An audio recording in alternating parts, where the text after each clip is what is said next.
This is your news source evening bulletin for today, Monday, the 25th day of April in the year 2022. I'm Gordon Mosley, and here's what we're tracking tonight. The results of the post-mortem examination conducted on the bodies of the two men found dead in a car in the Marriott parking lot on Saturday morning are inconclusive. The post-mortem examination was conducted this morning. As a result of the inconclusive findings, family members have been asked to bury and not cremate the bodies, in case there might be the need for further examination of the bodies as the investigations continue. On Saturday morning, just after midnight, investigators and emergency medical services were called to the parking lot of the Marriott Hotel after the bodies of 34-year-old Justin Teixeira and 25-year-old Richie Hansraj were found in the front seats of Teixeira's recently purchased Honda SUV. The discovery was made by a hotel worker who decided to check the parking lot after receiving a call from a relative of Teixeira, who requested that a check be made for him after he reportedly called a relative to complain that he was feeling unwell. The hotel worker first checked the man's room. After he was not found there, the check was made to the parking lot, and it was there that the two bodies were found in the car. Teixeira was found leaning back in the driver's seat, while the other man, Richie Hansraj, was found on the floor of the passenger side, leaning onto the front passenger seat. Investigators found a bottle in the back seat of the car with several pieces of a brick-like substance. Several tests were carried out for narcotics on the substance, but those tests all came back negative. The crime investigators now believe that the substance is sodium cyanide, which is very poisonous. They believe that the two men took their own lives by ingesting the substance. There were no visible marks of violence on the bodies, and investigators do not suspect any foul play. The investigators have been paying attention to the social media pages left behind by the two men. Hours before the bodies were found, one of the men, Richie Hansraj, who was set to get married soon, made a Facebook post saying that he hopes the world will find peace and offering his love to all.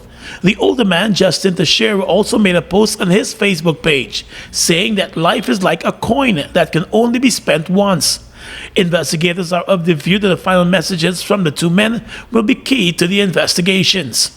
Family members have been left devastated by the tragedy. Teixeira was a flight attendant who was preparing to return to work after a long period off because of the pandemic. He lived in the U.S. and would stay at the Marriott Hotel whenever he visited Guyana.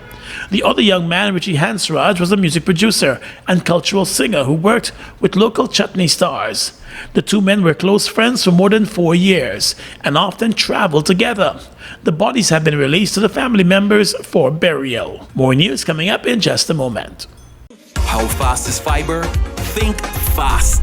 GTT Fiber has 3 packages with download speeds of 50, 100, and 150 megabits per second. That's fast enough to stream movies and music, to chat with Gran and Fran, to study, and more. What would you do? Upgrade to GTT Fiber today and don't get left behind tomorrow.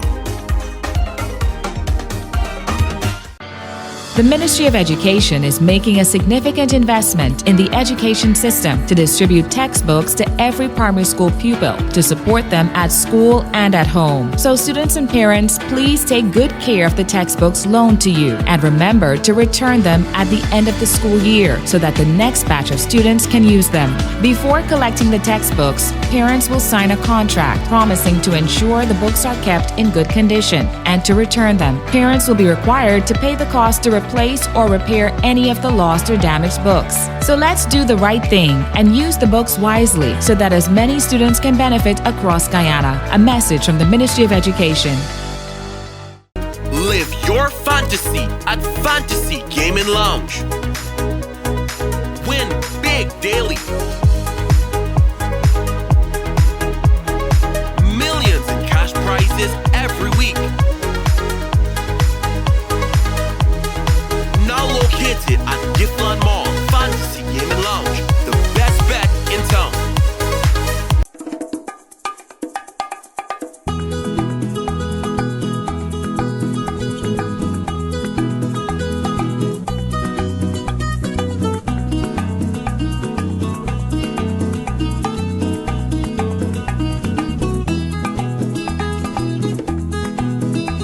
Flavor Food Fun, it's back! GMS's Uncapped Marketplace returns this month with the full support of GTT via MMG and Business Solutions. Come join us for the Agro Processors Exhibition and Food Festival. Enjoy a range of local products made, mixed and blended to perfection.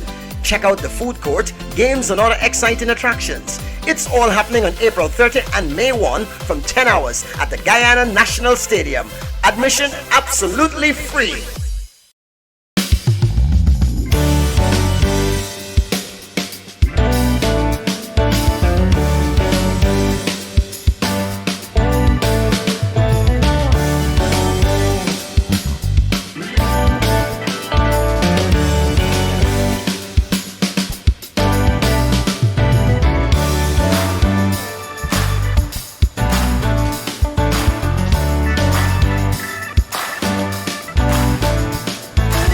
Give me one dembe for my whole family. Their bread is tasty. Dembe, Baked with love and passion by our dedicated team of fine bakers, we give you dembe. With the same great quality you're used to, we now have a slightly new look. Here in Land of Canaan, we are ready to give you even more. Don't wait until you're hungry.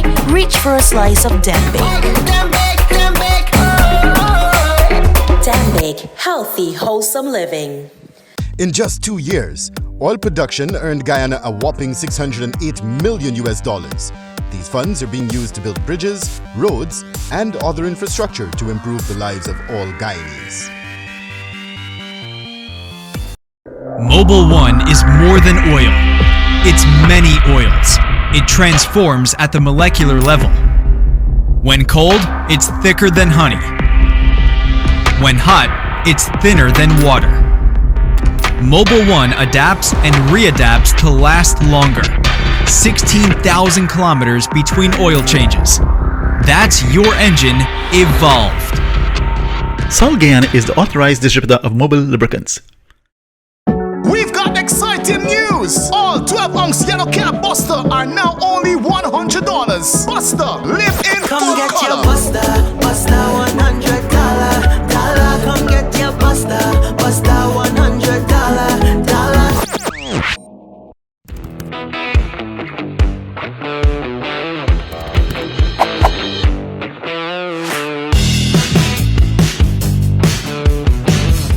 Let's tell you now that 25-year-old former communications officer at the government's Department of Public Information, Zanil Williams, this morning pleaded guilty to trafficking more than 21 pounds of cocaine at the Chedijagan International Airport.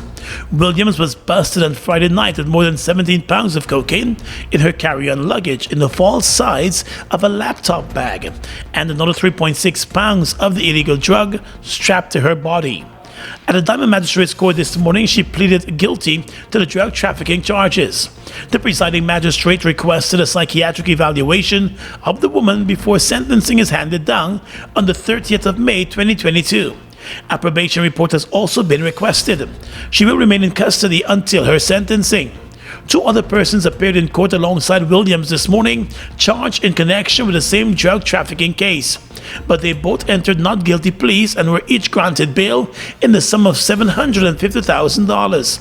The 2 accused, 27-year-old GRE Customs officers Shamika Caesar and ex-KANU officer Anil Suku, are also expected back in court in the new month for the continuation of the case. KANU investigators arrested the 2 moments after Williams was arrested and interviewed. Investigators also plan to present video and other evidence to the court directly linking the 2 to Williams and her efforts to traffic the cocaine out of Guyana. News source understands that Williams has been under the KANU microscope for several months as her frequent travel pattern was being closely monitored. She was recently granted a Government of Guyana scholarship and was set to begin a new job at a state-owned media house next month. The Ministry of Education is hoping to get a clearer picture of the number of students who may have fallen out of the education system during the past 2 years because of schools being closed as a result of the pandemic. Today, schools across the country started to reopen their doors for in-person full-time classes. In recent weeks, the Education Ministry has been trying to track down students who have not been appearing in the online classes, fearing that many of them might have dropped out completely.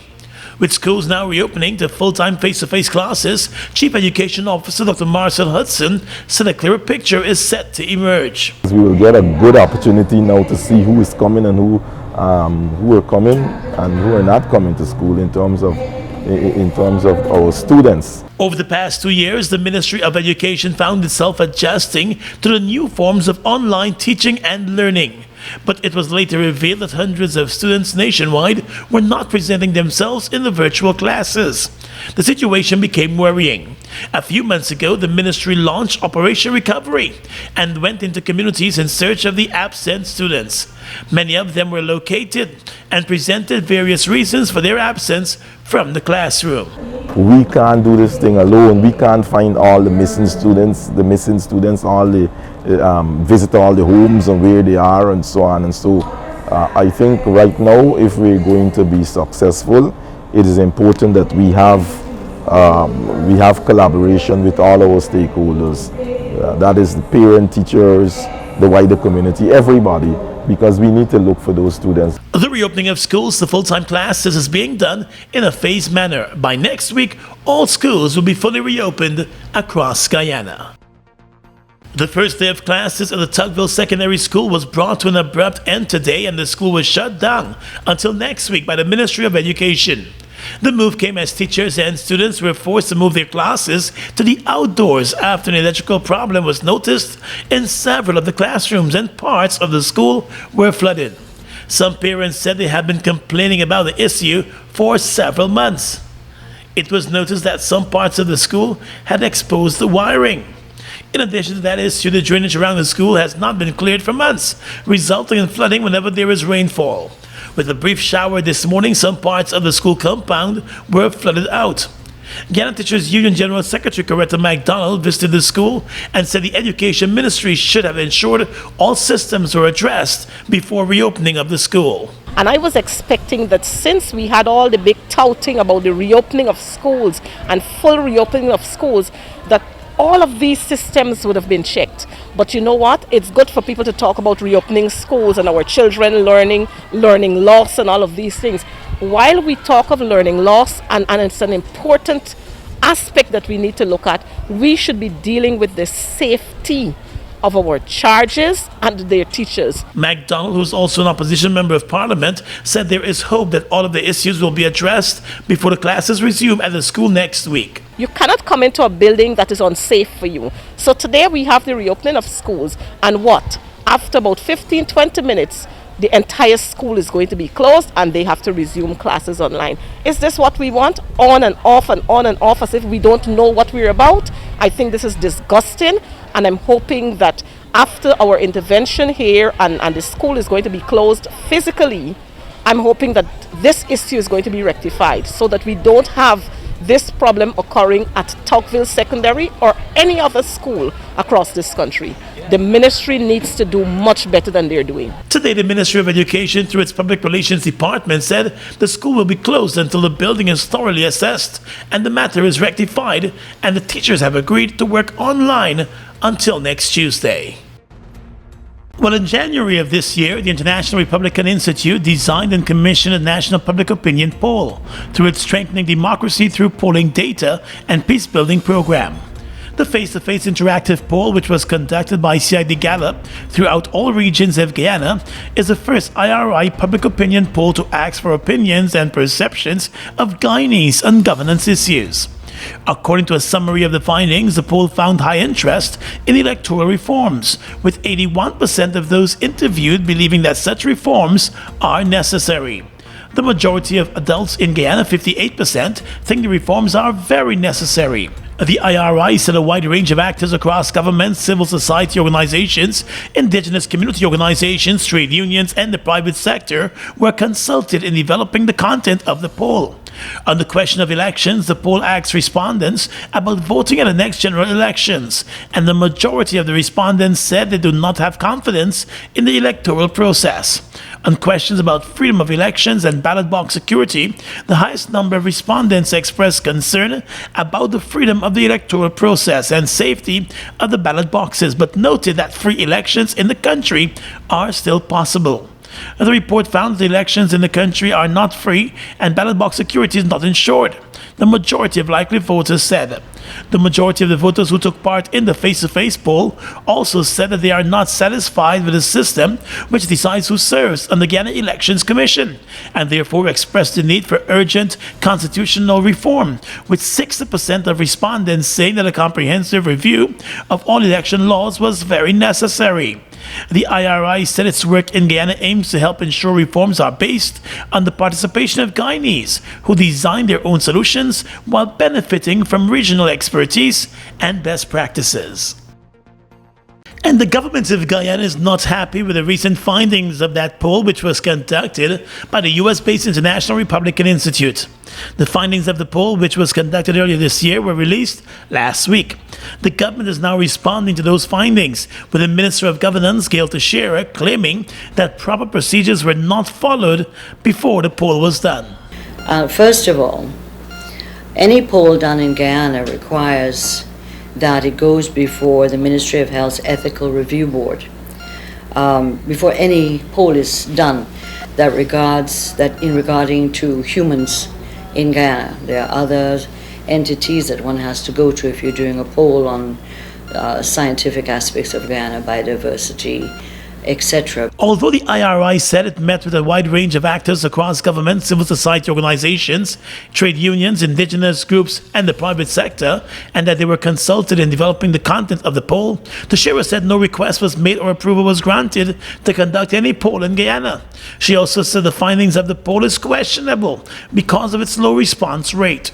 So, in my estimation, having such a low response rate changes the sampling method altogether from a random sample to what is called a convenience sample, because it appears that they pretty much only surveyed people they could find rather than surveying the people that were on the random sample. And Minister Teixeira said the findings of the IRI poll cannot be reflective of the entire population and is likely to be biased and not representative. But what is revealing and why one has to be careful with this survey is regarding the geographic sampling that went on. The minister also said the government is yet to locate a single person who participated in the poll. The government has not made similar claims about other polls that were conducted previously in Guyana.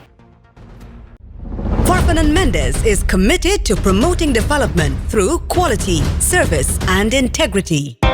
Customers are guaranteed genuine products, reliability, and excellence in service. Their corporate head office at Providence affords you the added convenience of a spacious showroom with secured parking. Carpenter Mendes continues to offer their valued customers a wide range of genuine and affordable German-engineered equipment. They're leading the way in clean, green alternative energy solutions with industry-leading brands of solar equipment. So visit their showroom at Providence and enjoy efficient and courteous service. Carpenter Mendes, offering you solutions you can depend on.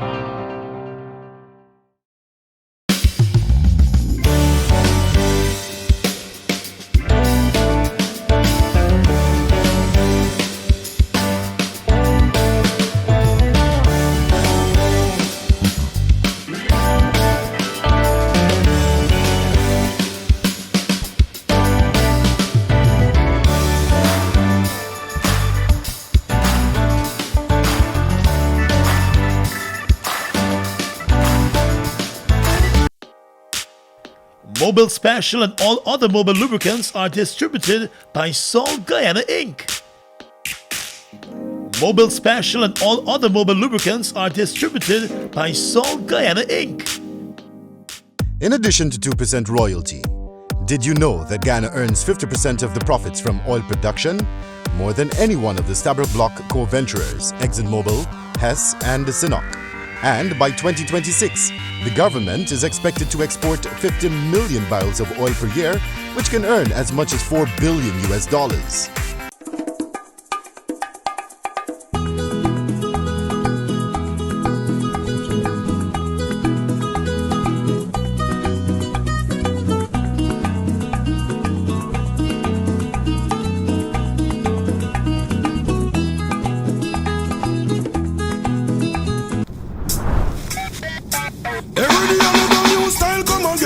Tell it to your it to your friend. Watch Guyanese girl, them a hurtle, and them a do it in a circle.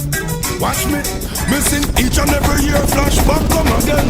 Tell it to your enemy and tell it to your friend. Well, if you're ready for the party, yeah then. Flashback, tell them a the trend. Pala missing. This are not talking about a fly nor no bees. No girl can whine like Guyanese. Watch the young them a do it in a circle. Guyanese girls them a dance in a circle. Hear me and say no, me go banter. You know I sound boy killer represent the Golden Smile family. You know say flashback to a school party. You know say oh, the vibes is plenty. Slow down. Live your fantasy at Fantasy Gaming Lounge. Win big daily. Millions in cash prizes every week. Now located at Giftland Mall, Fantasy Gaming Lounge, the best bet in town.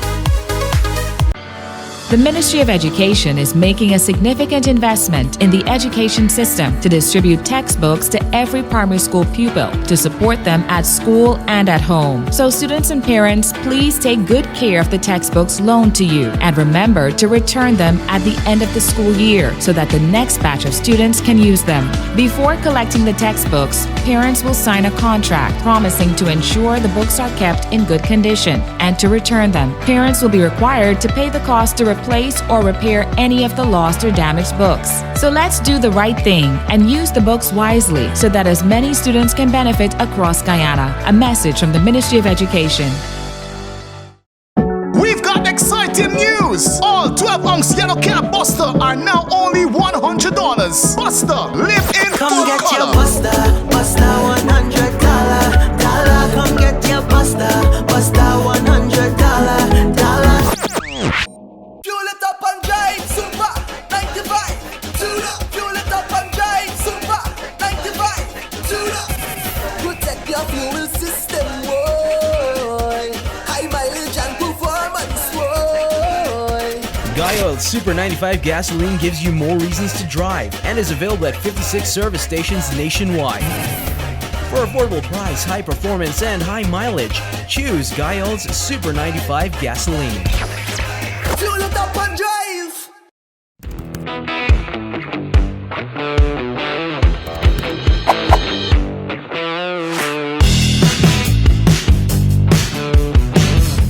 Across the region tonight, the government of Nicaragua has announced that it has completed its withdrawal from the Organization of American States, a move the group swiftly decried as violating international norms and unable to go into effect for another year. Nicaragua's government also said it had closed the local OAS office and revoked the credentials of several OAS representatives as part of an unwavering decision to leave the organization. Nicaragua began the process to leave the 35-member OAS in November, shortly after President Daniel Ortega's election to a fourth consecutive term, amid international concern, including from the OAS, over the vote's fairness as Ortega detained opponents and criminalized dissent. However, the OAS said Nicaragua's rejection of the group could not go into effect until the end of 2023, given the country's status as an active member. The OAS also said that Nicaraguan officials had illegitimately occupied the OAS office in the capital and warned that they could be held responsible internationally. Nicaragua has frequently described the Washington-based OAS as interventionists and controlled by the United States. El Salvador's Congress yesterday approved a month-long extension of emergency measures that rights groups say infringe civil liberties, but which the president, Nayib Bukele, has said are necessary after a surge of gang killings. The measures, which enact emergency powers to limit some constitutional rights, went into effect late last month, after the Central American country registered 62 homicides in a single day, the highest toll in 2 decades. Since then, authorities said they have arrested more than 16,000 suspected gang members. Human rights organizations have said the detentions include arbitrary arrests of non-gang members and abuses of authority. But the president said last month the emergency powers would be used only as necessary, and life would go on as normal for the vast majority of people. The measures allow for restrictions on free assembly and the inviolability of correspondence and communications, as well as an extension of administrative detention. And finally tonight, international news. The BBC reports that the board of Twitter has agreed to a $44 billion takeover offer from the billionaire Elon Musk. Mr. Musk, who made the shock bid less than 2 weeks ago, said Twitter had tremendous potential that he would unlock. He also called for a series of changes, from relaxing its content restrictions to eradicating fake accounts. The firm initially rebuffed Mr. Musk's bid, but it will now ask shareholders to vote to approve the deal. Mr. Musk is the world's richest man, according to Forbes, with an estimated net worth of $273.6 billion, mostly due to his shareholding in electric vehicle maker Tesla, which he runs. He also leads the aerospace company SpaceX. And that's your News Source Evening Bulletin for tonight. I'm Gordon Mosley reporting and encouraging you to stay safe.